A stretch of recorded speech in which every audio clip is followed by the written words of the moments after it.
Hey everyone, welcome back to episode 2 of the Flip the Script podcast with Deba Douglas, Jared Sandler. Happy to be with you. Thanks so much for joining us. So they didn't kick us out after episode 1. We're allowed to do episode 2. I think they like listening to us. Yeah, all the millions of views and listens from around the world. I mean, I heard we're really big in Paraguay. Oh, okay. Whatever that is. We should take a trip. Let's do it. Let's do that. We can do like a little boat trip there, I think. Yes, I would love that. Paraguay might be totally inland. I don't know. It seems like it's a place that'd be near the water.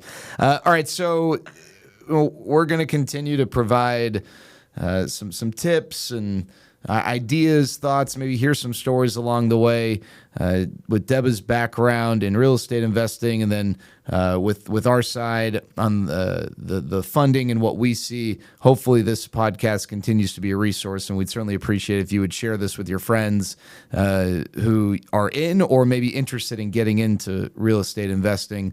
Deba, I want to start. I kind of put you on the spot a few minutes ago, so you didn't have a lot of time to really think about this, but you had something right away. What is your Deba tip of the day? Just do it. Do it scared. You're going to be terrified. You're going to be like, this is not going to work. Just do it. What's the worst thing that could happen? If you're following the numbers, it's going to work. So just do it. Get over the fear.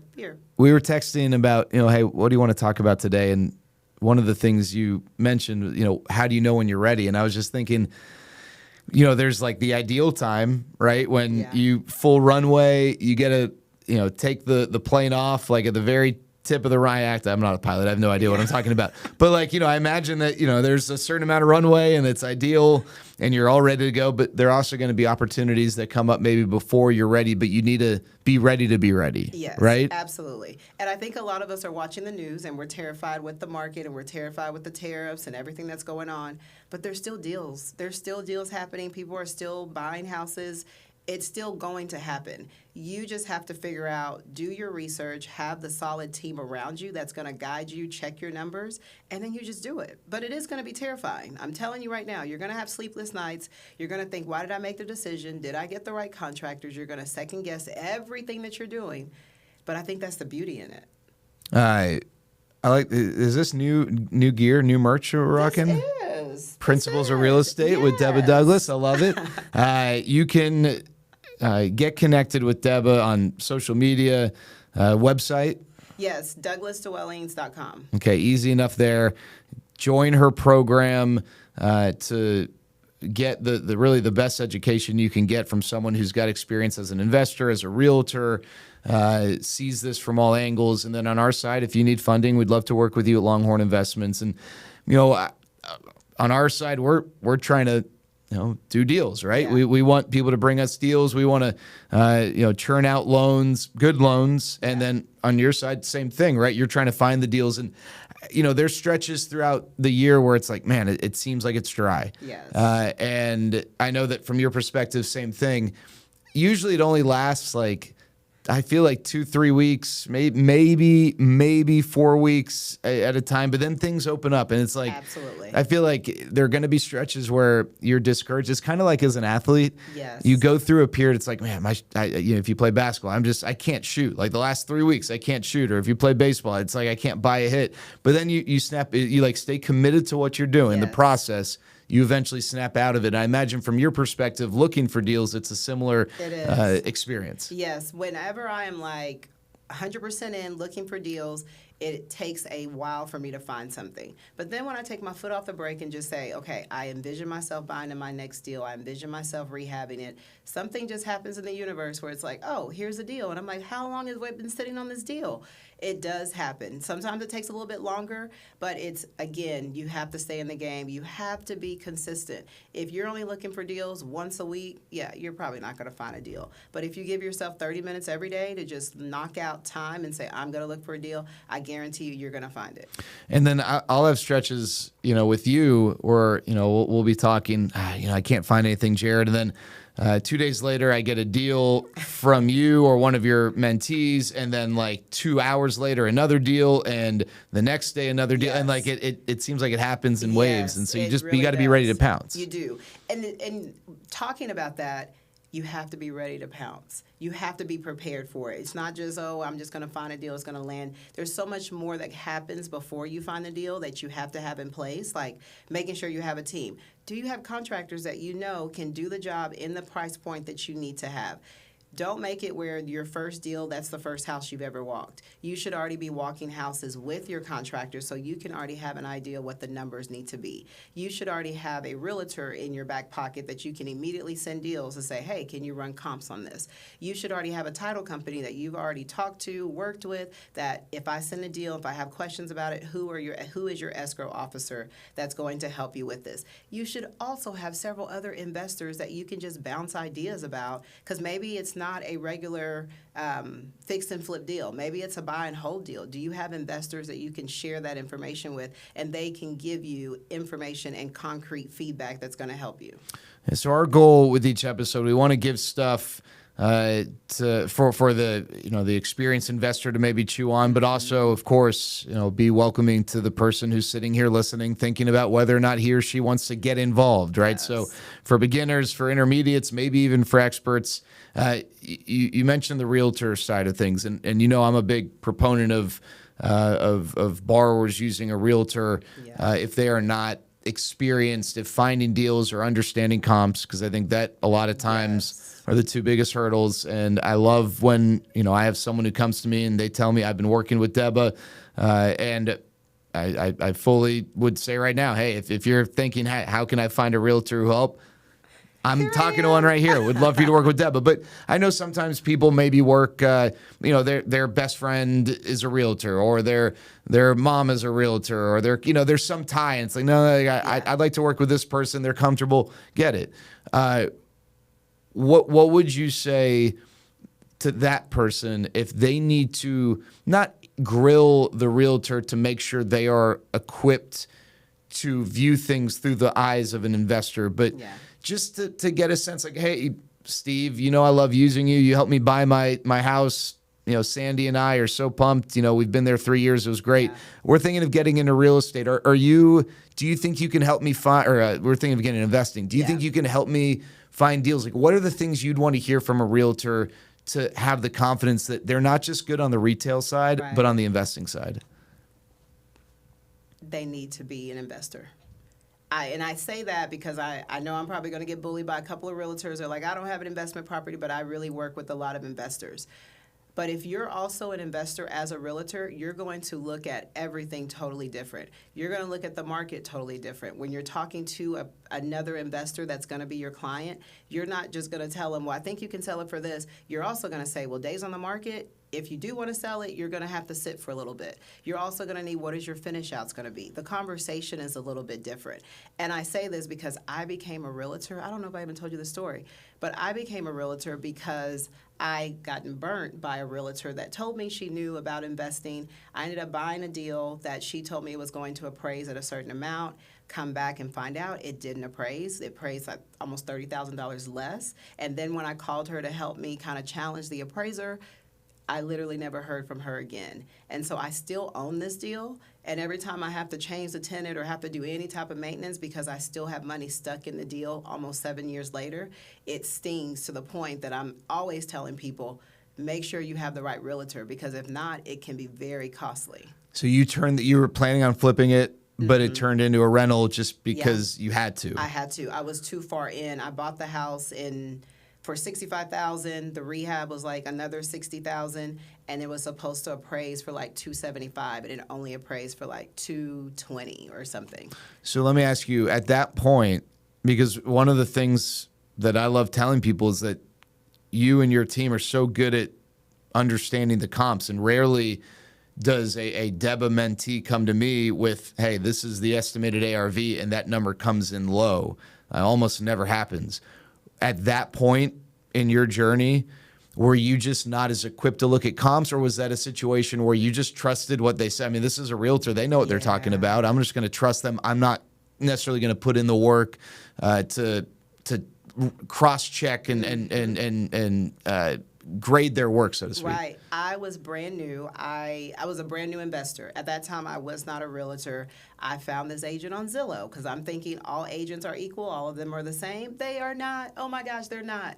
And I called her and I felt like I had the right questions to ask her. Like, have you worked with investors before? Sure, sure, sure. Can you tell me a little about this neighborhood? Went on a whole ordeal about this neighborhood. Do you think it's a good flip? Do you think it's a good rental? She was like, yeah, you can get this. So I felt that she was confident, but some of the key questions I should have asked was, have you flipped a house before? Do you have any rentals in this area? What can you tell me about houses sitting on the market this long? I didn't know this because I was brand new and I was buying properties just because of the price and not really doing research on the area. There was literally a homeless shelter right around the corner that every time I would get off the highway, I didn't see it because I went a different direction. That would have been some really great information that it's not on her fault, but that's on my fault. I'm not doing due diligence. So just a combination of everything that after that deal, I told myself, I'm going to get my real estate license and I'm going to guarantee that I will tell people don't buy the house because it doesn't matter. I'm not after a 3% commission or 2% commission. I'm after the longevity of that relationship. Yeah, because that 3% becomes 30% when you've done 10 deals, right? Absolutely. Yeah, one of the things, I don't know where I came up with this, and it's probably super corny and stupid, but you say no to say yes. Yes. You know, you say no to this deal so that you can say yes to the next opportunity, Absolutely. right? And sometimes, you know, it's tough to hear those two letters come together. Whether it's from us as a lender saying, no, we're not going to do this, or maybe one of your excited mentees is coming to you, Deba, love this deal. What do you think?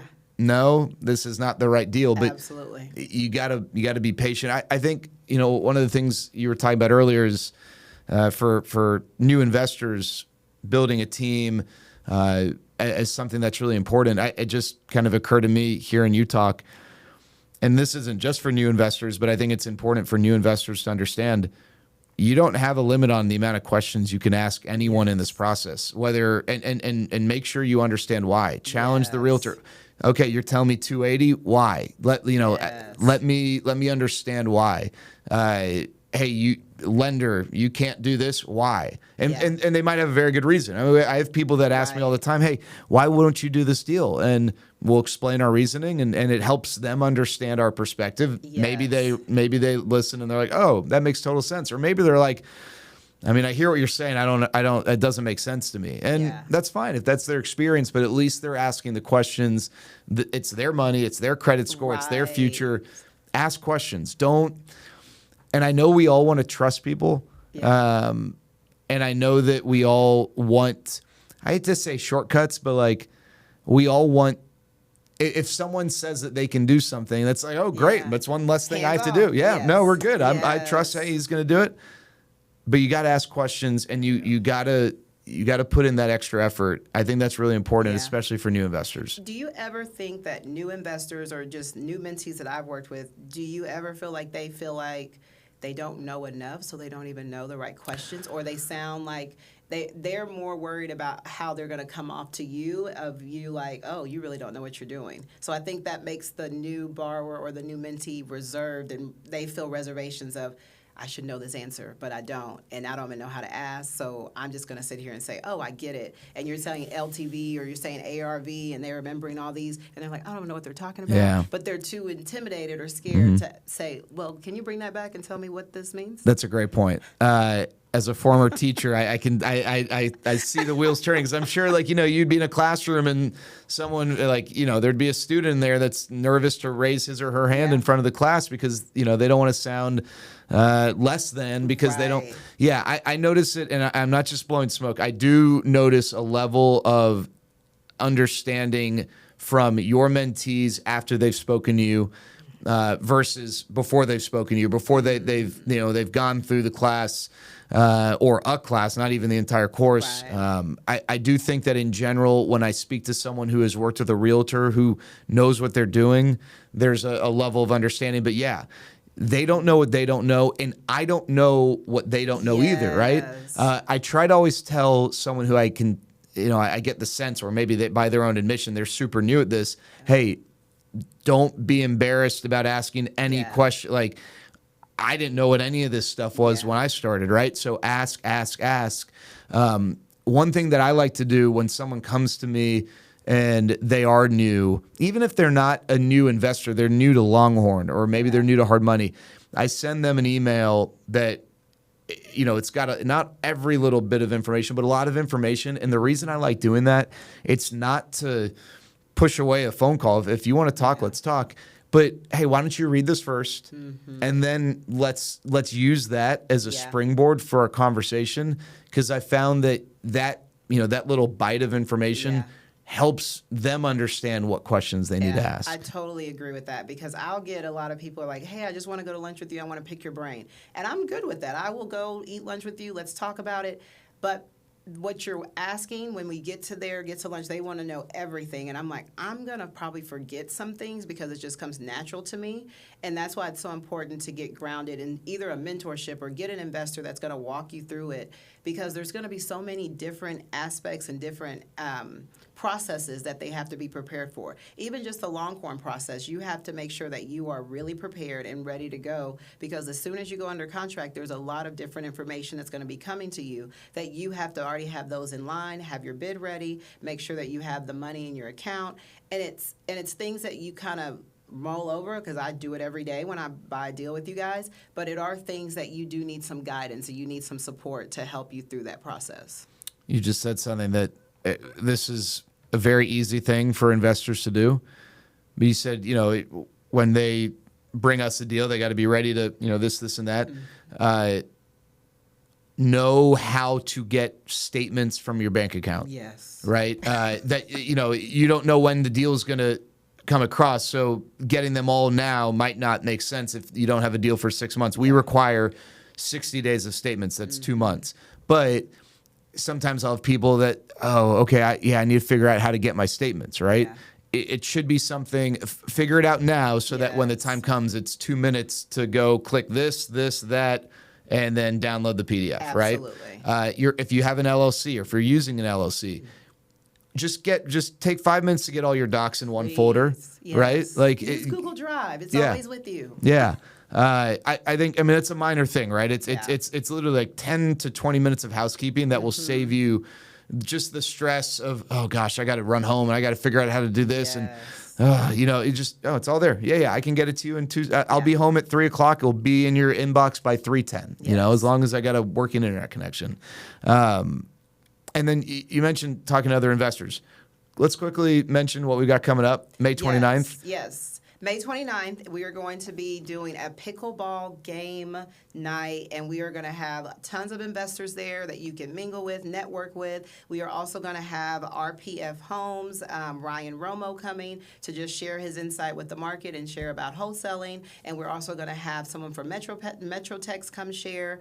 I'm going to have several of our vendors come out, Liberty Homes, Creative Financing, our refi lady that helps us when you're ready to turn into a buy and hold. And we're going to have Secure Title come out. So it's going to be a great night. If you don't know how to pickleball, that's okay. We're going to have someone that's going to coach you. I plan on doing pickleball. Do you plan on doing it? I'll play a little bit, yeah. Yeah. And the time, what time is it? Yeah, so I pulled this out just to make sure I had the right. So 5 to 7. Yes. I didn't want to say 5:30 to 7:30. And it's the Chicken and Pickle in Grand Prairie. So that's 2965 161 Highway in Grand Prairie. So the first hour, I don't think we did this intentionally, although we can claim that we did. The first hour, we'll have people talking, giving some real estate investing 101 and 202. We'll be eating, and then you burn off the calories by playing pickleball after. Absolutely. Right? Yes. So it's like free calories. Free calories. Yeah. But there is a fee. But Jared, tell us about the fee. Yeah. So $20, right? And we'd love for you to come out and support, and you're going to be supporting the Sandlot Children's Charity.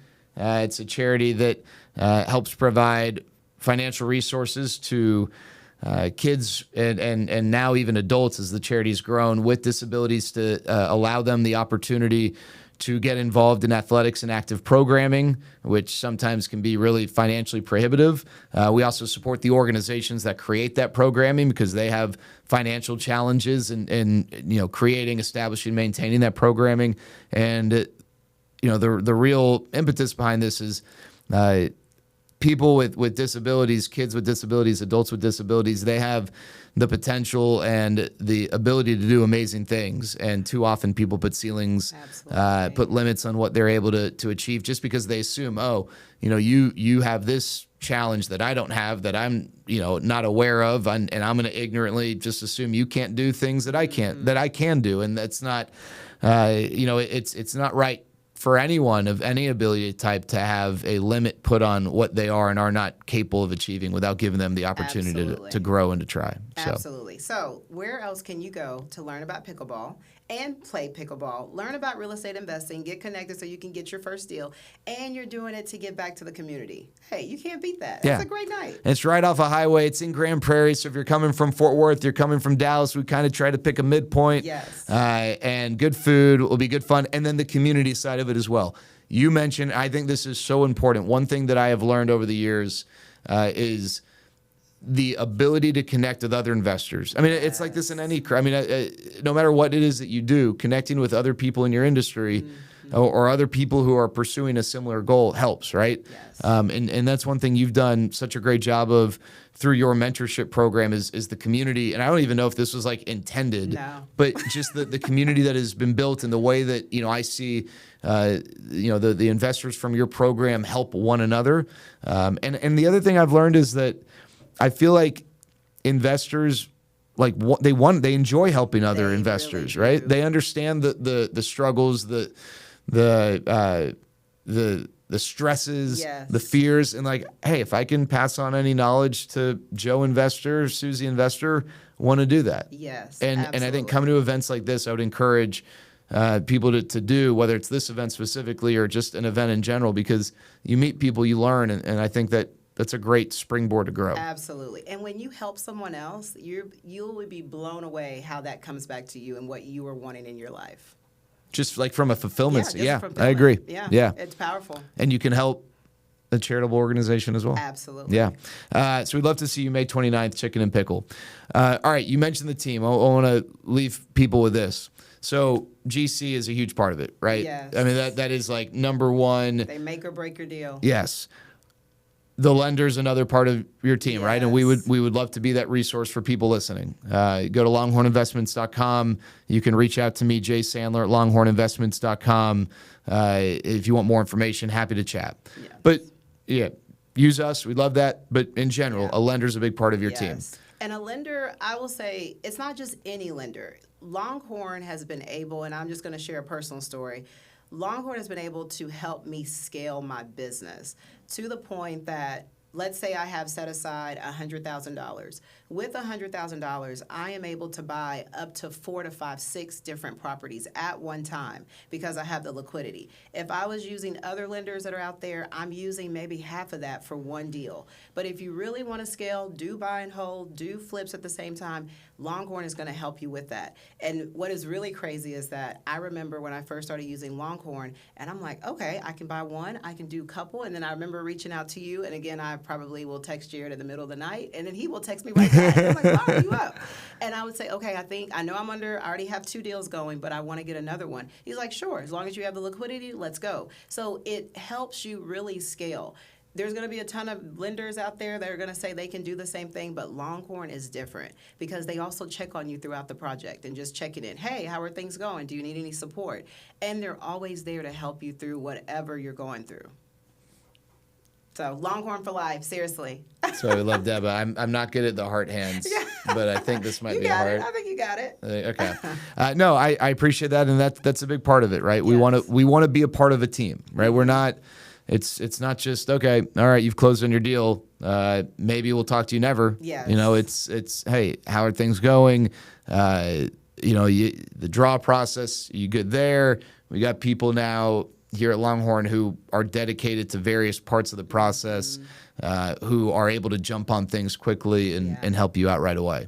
I appreciate that. All right, so lender, GC, we've talked about. All right, maybe a realtor, yes, or just a mentor, and that's a box that you can check in spades.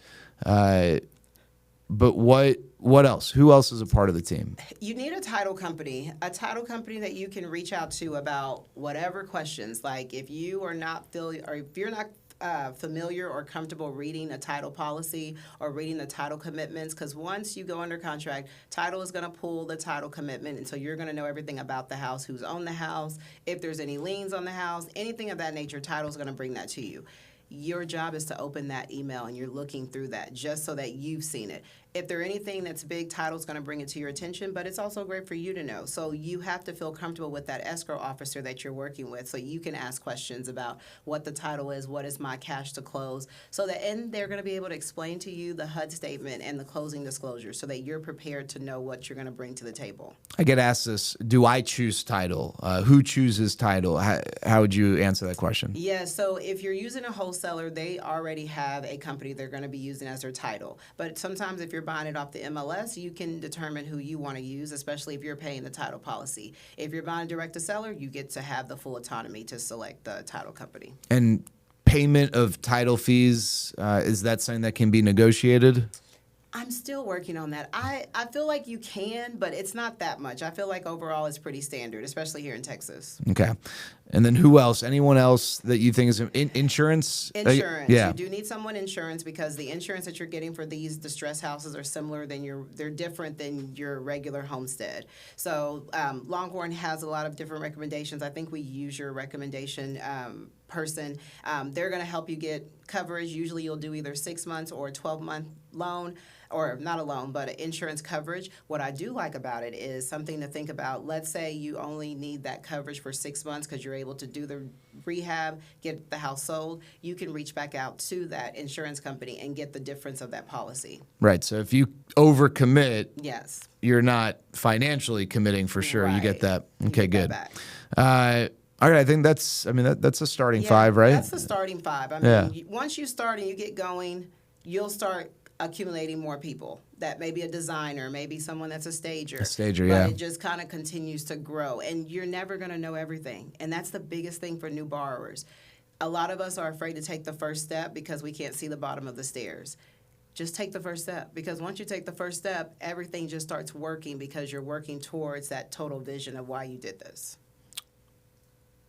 I'm just thinking when you said you're not going to see the bottom of the stairs. I remember I had to rappel down a building for a charity event, and I could see the bottom, and I still had no interest in doing that. And that was like the scariest 2 minutes of my life. I think I went like 5 feet in the first 90 seconds, and then finally they I think got tired of me, and they just pushed me down, and then I just Sometimes you need a nudge. Yeah. Sometimes you need a push. Sometimes you need and. I always, when I talk to borrowers, especially brand new mentees, they're so excited because they're like, I want to do this for my family. I want to do this generational wealth thing. That stuff is scary. And you have to remember that why, and the why needs to be so big that any challenge, any hiccup, any situation that happens, you're still willing to push through. Yeah. Yeah, you can't be scared by road bumps. No. All right, that's going to do it for us. Flip the Script, Episode 2. Deba Douglas, Jared Sandler. Remember, go to douglasdwellings.com. Reach out to Deba if you're in need of a realtor or her mentorship program to help understand everything. I mean, this is, we say you don't know what you don't know, but at the end of Deba's program, you'll know what you need to know. Yeah. And if you need any lending resources, we'd love to work with you at Longhorn Investments. You can go to longhorninvestments.com or shoot me an email, jsandler@longhorninvestments.com. We'll be back for more real estate investing talk with Episode 3 coming up. But this has been Episode 2. Thanks so much for tuning in. See us next time. Okay, and then do you want us to record a quick